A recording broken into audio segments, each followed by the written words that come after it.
예. 오늘 말씀의 제목은 거센 공격 앞에서입니다. 거센 공격 앞에서. 우리가 계속 사도행전 말씀을 보고 있는데 베드로와 요한이 요한을 통해서 기적이 나타났죠. 안진뱅이가 일어나는 역사가 나타났습니다. 그리고 베드로와 요한을 통해서 예수님이 소개되어지고 선포되어집니다. 그리고 베드로가 설교를 하죠. 그 뒤에 많은 사람들이 이제 회심을 하게 돼요. 설교를 한번 했더니 많은 사람들이 주님 앞에 돌아오게 되는데 성경은 뭐라고 4절에서 기록하고 있냐면 그 수가 남자만 5천여 명 되었더라라고 기록을 하고 있습니다. 예수님을 따르는, 예수님을 믿게 되는 사람들이 숫자가 늘었죠. 부흥이 된 겁니다. 기쁜 소식이죠. 그런데 이 기쁜 소식 가운데 안 기쁜 사람들이 있어요. 그 사람들이 누구냐면 예수님 살아 계실 때도 굉장히 그 사람들은 신경 쓰였어요. 근데 예수님 돌아가셨는데도 계속 그 제자들 때문에 지금 신경 쓰는 그 무리들이 분명히 있습니다. 그 사람들이 다시 등장을 하는데 오늘 성경에는 뭐라고 그 사람들을 소개하고 있냐면 제사장, 성전 맡은 자, 사두개인들이라고 되어 있습니다. 한마디로 표현하면 그 당시 종교 지도자들이 사도들을 통해서 일어나는 제자들의 무리가 불편했던 겁니다. 싫었던 겁니다. 오늘 본문을 보면은 기존 종교 지도자들이 복음을 전하는 것을 2절을 보시면요. 싫어했다라고 되어 있어요. 싫어했다. 그런데 이 싫어했다라는 그 뉘앙스가 어때요? 약간 좀 삐지는 느낌 있지 않아요? 나 너 싫어. 이런 느낌이 좀 있어요. 가볍게. 그런데 여러 다양한 버전의 성경을 이렇게 펼쳐보잖아요. 한국에도 미국에도 성경의 버전은 다양합니다. 여러분들 그걸 좀 이해하셔야 돼요. 자, 여러 버전의 성경들을 펼쳐보면요. 다른 한글 성경에는 뭐라고 되어 있냐면 싫어했다라는 표현을 뭐라고 바꾸냐면 격분했다라고 나와요. 격분했다. 화가 이만큼 난 거예요. 그러니까 나 너 싫어가 아니에요. 진짜 싫어. 막 화가 난 겁니다. 그러면 영어 성경을 살펴보면요. 이걸 어떻게 표현하고 있냐면 그들이 그 예수님의 무리들을 싫어하는 사람들이 침울해졌다, 불편했다라는 표현을 사용하고 있습니다. 자, 어찌됐든 여러 버전의 성경을 쭉 읽어보니까 이들의 심경이 좀 복잡했어요. 자기들이 불편했던 예수님을 어떻게 처리했잖아요. 그런데 그 뒤에 나타나는 제자들의 무리가 더 많아지는 것을 보면서 심경이 좀 복잡합니다. 화가 나기도 하고 마음이 불편하고 막 밉상이에요. 그랬던 것을 읽어낼 수 있습니다. 그래서 결국에 어떻게 하죠? 제자들을 잡아가 버립니다. 제자들을 잡아가 버려요. 근데 이 제자들을 잡아가는 모습이 좀 어디선가 많이 본 것 같아요. 저녁이 되어서 그들을 잡아가 버립니다. 그러니까 밤이 되어서 정식으로 재판을 할 수 없으니까 다음 날까지 재판을 미뤄서 다음 날이 되어서 신문을 하게 됩니다. 죄인들을 들라 하면서 이제 신문을 하게 되는데 어디서 많이 본 것 같지 않으세요? 이 장면이? 예수님이 그러셨죠. 밤에 급작스럽게 체포를 하고 재판을 당장 진행할 수 없어서 다음날 신문하고 그런 일들이 있었습니다. 오늘 본문이 그 끝 22절까지 쭉 보시면요. 그 신문하는 내용입니다. 예수님의 제자 베드로와 요한을 신문하는 내용인데 오늘 말씀을 보면서 세상이 우리를 미워하고 세상이 우리를 공격할 때 우리가 어떻게 해야 하는가, 우리 과연 어떻게 해야 되는가를 생각해 보려 합니다. 고난이 닥쳐올 때, 고난이 다가올 때 우리는 한번 격하게 싸울까요? 아니면 어떤 누군가처럼 비폭력으로 피를 흘리면서 장렬히 그렇게 전사하면 될까요? 오늘 본문에서 어떤 가르침을 주실지 한번 좀 살펴보길 원합니다. 첫 번째, 우리 삶 가운데서 격한 파도가 몰려올 때는요, 우리가 기본기를 분명히 해야 됩니다. 기본기를 분명히 해야 됩니다. 어려움은 굉장히 변칙적으로 오죠. 예상 못한 곳에서 옵니다. 그때 사고가 났을 때 우리 어떻게 해야 돼요? 잘 만들어진 매뉴얼들이 있어요. 매뉴얼들. 이런 어려움이 올 때는 이렇게 하십시오라고 하는 행동 요령, 매뉴얼들이 있는데 그 매뉴얼대로 행동을 하는 게 맞아요. 우리가 재난훈련이라는 거 하잖아요. 민방위, 뭐 그런 곳에 가서 교육을 받게 되면은 재난훈련을 하게 되는데 그게 별게 아니에요. 매뉴얼을 숙지하는 거예요. 이렇게 되면 저렇게 하시오, 저렇게 되면 이렇게 하시오, 숙지하는 건데 그것을 익숙하게 만들어가는 훈련이 바로 재난훈련입니다. 어려울수록 중요한 게 뭐다? 기본기라는 거예요. 어려울수록 중요한 것은 기본기다. 군대에 가면요, 여기는 거의 다 다녀오셨지만 우리 학생들은 또 군대를 가야 될 텐데, 군대를 가게 되면은 정말 정말 중요한 게 뭐냐면 사격이 아니고요. 정리정돈이에요. 네, 정말 제일 중요해요. 정리정돈이. 슬리퍼를 일렬로 맞춘다든지 뭐 그런 것들, 이불을 개었을 때 각을 잡는다든지 그런 것들이 너무너무 중요합니다. 정해진 위치에 놓고 그런 게 너무 중요한데, 그래서 군대에서 옛날에 뭐 우스갯소리로 자주 썼던 표현인데 원위치. 여러분들 원위치라는 걸 언제 써요? 기합 받을 때 쓰는 것 같죠? 근데 사실 군대에서 원위치가 되게 중요해요. 왜냐하면 사용했던 물건을 그대로 두는 것. 원위치가 엄청 중요해서 강조를 합니다. 한번 사진 한번 보실까요? 군대 관물대라는 건데, 이거는 좀 옛날 관물, 이렇게 그 막사 안의 관물이에요. 여러분들 이 각이 보이세요? 매트리스 줄 맞춘 거 보이세요? 그 모포와 베개가 다 같은 곳에 위치해 있고 수건을 똑같이 맞춰야 돼요. 이게 별거 아닌 것 같지만 이거 안 하면 정말 큰일 납니다. 군대에서. 자, 이건 제 시대는 아니에요. 그 전이었고요. 그 하나 더 보여줘요.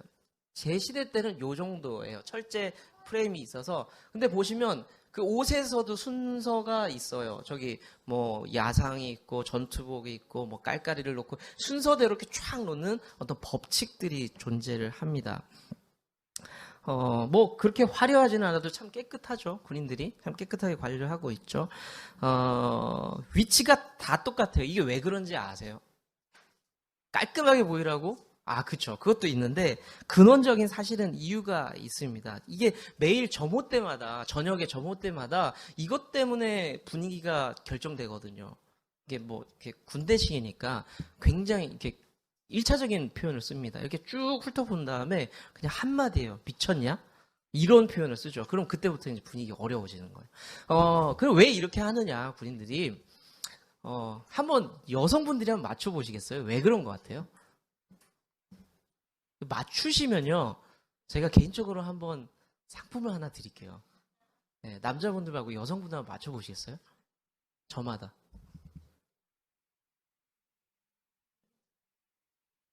들으셨죠? 남편분께. 들으신 것 같네. 남편분께 들으셨네요. 예, 그 남자들은 이 이유를 대부분 알고 있는데요. 그 비상 상황이 되면 군대에서는 비상 상황이 되면 짐을 싸야 되잖아요. 이렇게 군장도 싸고 총도 들고 다 싸야 되는데 불을 켤 수가 없어요. 불을 못 켜기 때문에 깜깜한 가운데서 물건의 위치를 어디 있는지 확인할 수 있어야 됩니다. 그러려면 어떻게 해야 돼요? 매번 있는 곳에 물건이 있어야 되죠. 그래서 불이 딱 꺼졌는데 잉 하면은 수통이 어디 있고 모포가 어디 있고 내 속옷은 어디 있고 이런 것들을 촥촥촥 꺼내서 넣을 수 있어야 됩니다. 그래서 군대에서 강조하는 게 뭐냐? 원위치, 군 기본을 강조하는 겁니다. 위기 상황에서는요, 이 기본이 생명이 되기도 하고요, 힘이 되기도 합니다. 자, 본문으로 다시 돌아갈게요. 자, 성령을 체험하고 많은 사람들에게 인상적인 설교를 했어요. 베드로가 안진뱅이가 일어나는 역사를 보여줍니다. 그런데 사람들이 공격하죠. 위기 상황이 왔습니다. 그런데 베드로가요, 또박또박 영적으로 방어하고 논리적으로 공격을 합니다. 그런데 성경은 그 비법을 뭐라 그러면 베드로가 원래 똑똑했어 이렇게 표현한 게 아니라 베드로가 성령이 충만하였다라고 표현을 하고 있습니다. 8절의 말씀을 같이 한번 읽어볼까요? 8절 말씀 시작.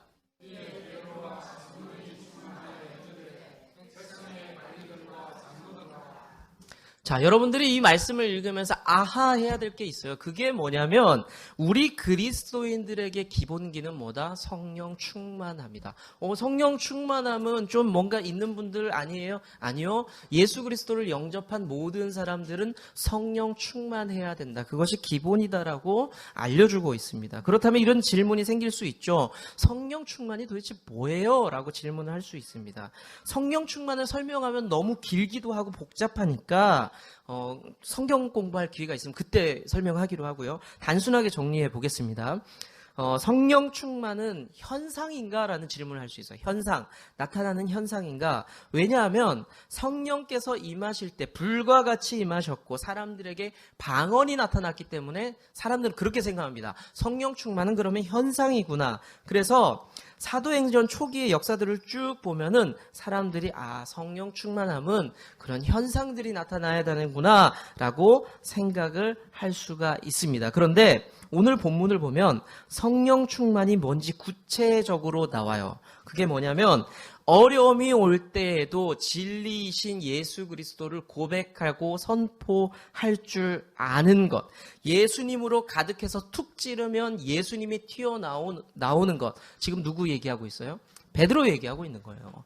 베드로는 성령 충만한 사람이다라고 했는데 오늘 본문을 보니까 베드로가 그런 사람이었어요. 어떤 어려움이 올지라도 예수 그리스도를 선포할 줄 아는 사람?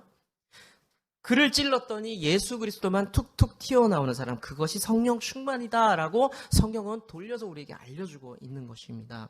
오늘 베드로와 요한을 신문할 때의 핵심이 뭐냐면 네가 병자를 치료했는데 그 근원이 뭐냐는 거예요.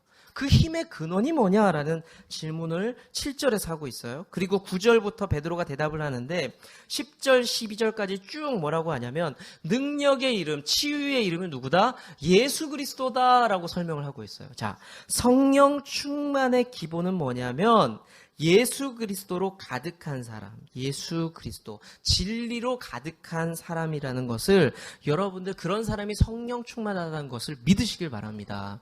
네, 베드로가 지금 이 어려움을 극복하려면요 적당히 할 수 있어요. 예수님의 이름을 감추면서 살 수 있어요.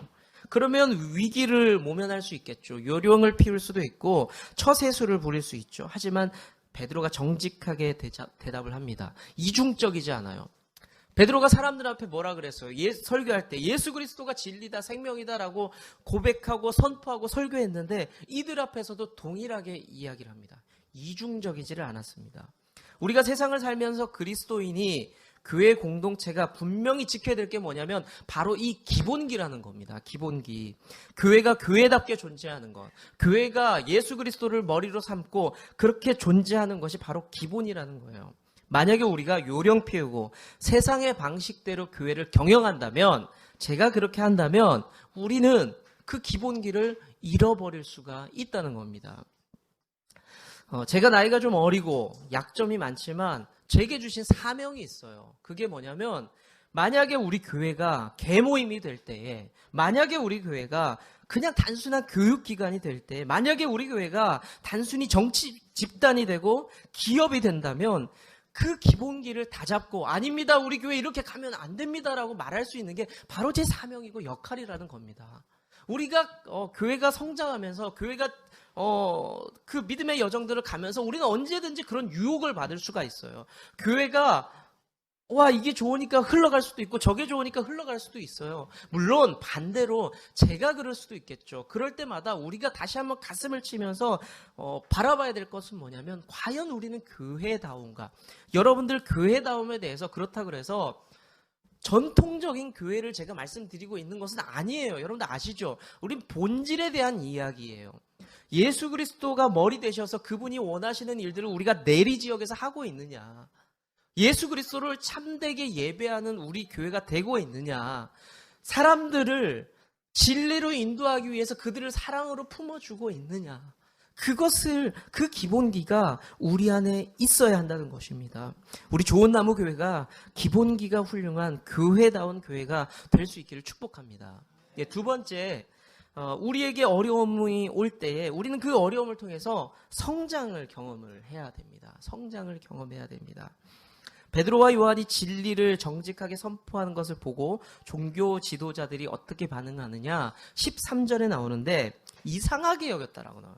이상하게 여겼다. 자, 정확하게 표현을 하자면요. 쟤는 이상한데? 라고 고개를 갸웃거리는 느낌이 아니에요. 여기 또 뉘앙스가. 그게 아니라 깜짝 놀랐다는 거. 쟤는 이상한데? 라고 깜짝 놀랐다는 표현입니다. 공동번역 버전으로 13절 말씀을 같이 한번 읽어볼게요. 시작.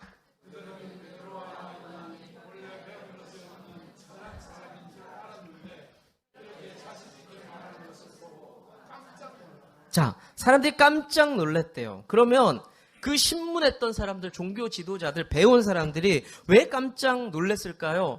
지식이 많아져서 그것 때문에 놀란 게 맞아요. 근데 본질을 보자면 뭐냐면 전과 달라서예요. 전과 달라서.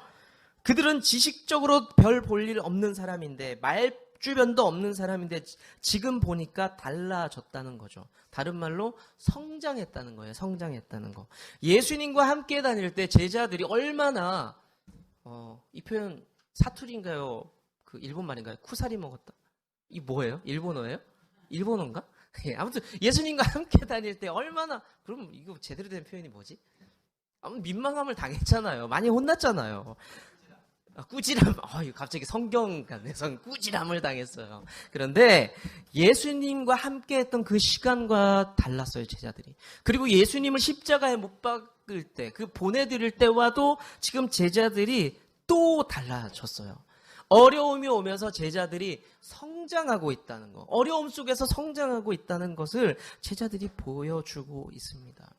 참 이게 제가 원고에는 없는 이야기지만 저희 부모님은 신앙이 없었어요. 제가 대학 다닐 때, 신학대학 다닐 때도 없었어요. 그런데 저희 어머님이 언제 신앙을 가졌냐면요. 제가 대학원을 다닐 때에, 제가 아내와 연애하고 있을 때에 저희 어머님이 장에 고치기 어려운 질병이 와서 장을 다 잘라내셨어요. 지금 장이 없고 이렇게 주머니를 차고 그렇게 좀 불편하게 생활을 하고 계세요. 자, 그런데 그때 의사가 뭐라 그러냐면 그렇게 될 수도 있고 생명이 위태로울 수도 있고 그런 말들을 했단 말이죠. 그때 어머님께서 병원에 누워서 우리 아들이 믿고 있는 하나님을 나도 믿어보자, 성경을 좀 읽어보자 라고 시작을 하셨어요. 그래서 어머님이 성경을 어떻게 보나라고 제가 느꼈던 게, 어머님이 어느 날 봤더니 아담과 하와에 대한 질문을 저한테 전화를 하셨는데 곧 며칠, 진짜 그렇게 한 2, 3주 지나고 나서 어머니 질문이 뭐였냐면, 아들아, 사도가 뭐냐? 벌써? 진도가 그만큼 나간 거예요. 자, 우리 어머님이 신앙을 가지게 된 것은요, 어려움 속에서 가지게 되었고 고통 속에서 성장하게 됐다는 겁니다. 사랑하는 성도 여러분, 우리에게 어려움이 있습니까? 핍박이 있습니까? 고난이 있습니까? 그 가운데서 그 시간을 그냥 흘려보낼 것이 아니라 반드시 성장하는 일들이 채워질 수 있도록 성장하는 여러분들 될 수 있기를 축복합니다. 자, 그러면 성장하기 위해서 우리가 열심히 공부하면 될까요? 그럼 성장할 수 있을까요? 말하는 법을 배우고 성경의 지식을 꾸준히 익혀서 사람들을 놀래켜주면 될까요? 죄송하지만 제자훈련이나 성경 공부의 어두운 면 중에 하나가 우리의 머리만 커질 수 있다는 거. 성경 공부 많이 했어요. 그래서 많이 배웠어요. 그래서 교회를 한 5년만 다니면 좀 말할 게 너무 많아요. 그러면 우리 중에 그럴 수 있죠. 난 20년을 다녔는데 말할 게 없는데 난 뭐지? 이렇게 생각할 수 있는데, 어찌됐든 성경 공부를 꾸준히 하면 기본적인 것들을 쭉 습득하게 됩니다. 자, 그래서 나타난 폐해가 뭐예요? 세상 사람들이 예수 믿는 사람들한테 뭐라 그래요? 예수 믿는 사람들은 말만 잘해. 예수 믿는 사람들은 죽으면 입만 살아서 동동 뜰 거야. 그런 얘기를 부끄럽지만 우린 듣고 있습니다. 사실. 왜 이런 말을 듣는 건가요? 달라졌다는데 말만 달라졌어요. 성숙하고 성장하는 일이 없어요. 들은 것이 많고 공부도 많이 하고 앞에서 말할 기회도 제법 있죠. 여러분들은 교회 생활 좀 하면 대표 기도도 하잖아요. 그룹에서 리더를 할 수도 있고 찬양단을 할 수도 있고 여러 가지를 할 수 있으면서 사람들 앞에 서면서 말을 자연스럽게 잘하게 돼요. 그러면서 달변가가 되죠. 우리는 그렇게 말만 잘하는 사람이 될 수가 있습니다. 베드로와 요한이 단순히 말을 잘해서 사람들이 놀란 걸까요? 아까 말씀드렸어요. 그 부분도 있지만 달라졌어요. 종교 지도자들이 베드로의 말을 다 듣고 뒤에서 뭐라고 수군거리냐, 놀랬던 이유들을 구체적으로 얘기하는데, 왜 놀랬는가 자기들끼리 얘기해요. 삶의 변화가 있고 그들의 삶 가운데 증거가 있었어요. 자, 한번 말씀 몇 구절 볼게요. 13절 말씀. 자, 시작.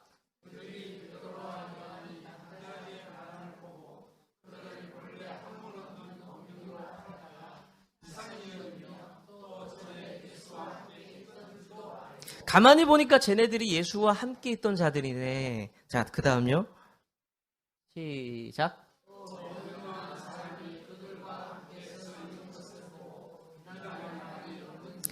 쟤네들이 사기꾼도 아니야. 병 나은 사람이 눈앞에 있어서 증언하고 있어. 사기꾼도 아니야. 그 다음 한 구절 더요.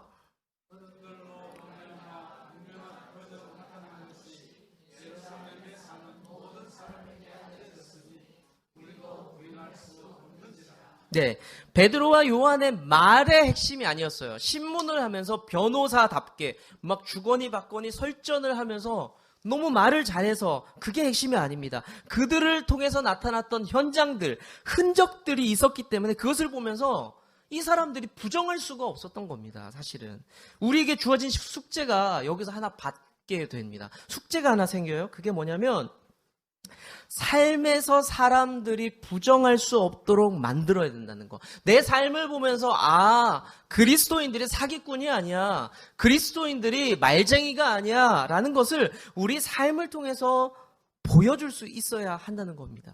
그리스도인의 성장은 현장에서, 삶에서 나타나야 됩니다. 거센 공격들이 올 때요, 삶의 고난 속에서 분명한 성령의 증거들을 삶에서 증거로 나타낼 수 있는 성장이 있는 여러분 될 수 있기를 축복합니다.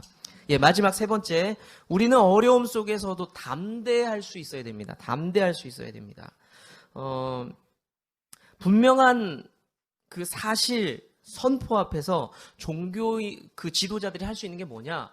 이제 더는 뭐라고 할 수 없잖아요. 할 말이 없잖아요. 그래서 불러서 다시 하는 말이 뭐냐면, 야, 하지 마. 아무튼 이게 사람 어려운 말이 아무튼이에요. 아무튼 시끄러, 잔소리하지 마. 이거 그냥 조건 없어요. 그쵸? 부모님들이 자녀들을 가장 무난하게 핍박할 수 있는 방법 이거 아니에요? 애들이 크면서 말을 너무 잘하잖아요. 그때 뭐라고 얘기해? 시끄러. 말은 잘해. 아무튼 뭐 이렇게 한단 말이에요. 지금 이 사람들이 하는 말이 똑같아요. 야, 니들 아무튼 아무 소리 하지 마. 더 이상 예수에 대해서 얘기하지 마. 자기들이 궁해지기 시작한 거죠. 자, 입 다물고 그렇게 살아라고 협박을 받는 상황 중에서 베드로가 뭐라고 얘기하냐면, 내가 무서워할 것이 당신들 사람이 아니요, 나는 하나님만 무서워하면 됩니다 라고 반박을 합니다. 이것을 뭐라고 표현하냐면 담대함이라고 그러죠. 다른 식으로 표현하자면 믿음의 용기입니다. 믿음의 용기. 비록 사도들이 그 분위기, 논리, 말싸움에서 이겼어요. 그렇지만 지금 칼자루는 누가 여전히 들고 있을까요? 그 지도자들이 들고 있어요. 위기를 이 지도자들이 만들 수가 있습니다. 여러분들, 지금 상황이 100분 토론이 아니에요. 막 거세게 토론하고 막 울그락불그락 하다가도 딱 빠밤 음악 엔딩 나오면 뭐예요? 다들 악수하고 가잖아요. 지금 그 분위기 아니에요. 토론에서 베드로와 요한이 이겼다고 그래서 악수하면서 갈 자리가 아니에요. 이겨도 죽을 수가 있는 자리입니다. 적당히 숙이지 않고 담대하게 선언하는 것을 통해서 우리는 이들이 성령의 충만함을 통해서 담대해졌구나라는 걸 볼 수 있어요. 우리가 사모해야 될 것은 뭐다? 성령 충만함 기본기와 함께 믿음의 용기, 담대함이 있어야 한다는 것입니다. 사도들의 그 담대함 앞에 사람들이 할 수 있었던 것 뭐냐? 다시 불러서 협박하는 것밖에 못했어요.